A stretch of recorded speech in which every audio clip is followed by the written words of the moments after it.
So ayun guys. Bobo. Hindi ko kasi sinip ng 4x4 gear dahil akala ko kaya. Ayun, normal naman nakakakit tayo pag walang karga. Eh ngayon medyo basa yung lupa.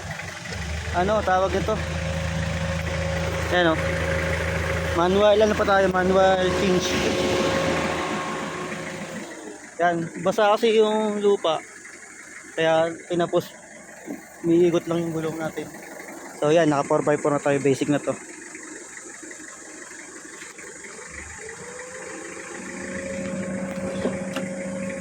So, ayun, laban na to. Ayan tayo, mag video dito. So, ayan, di bali ito, yung gear ng 4x4 engage and brake sabay segunda. Let's go guys.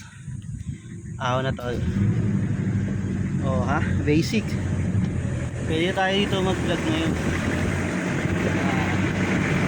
Tayo maawa na yun yung inaaraw natin. Kasi kanina ano eh, nagro-rolling lang kanina yung gulong natin sa likod dahil nga naka 4x2 lang tayo. Tapos ngayon sinip na natin ng 4x4. Ayan, basic na. Maganda ngayon yung daan kasi medyo basa-basa. So yun, hindi ganun kaalikabok. Yan. Ayan guys, oh.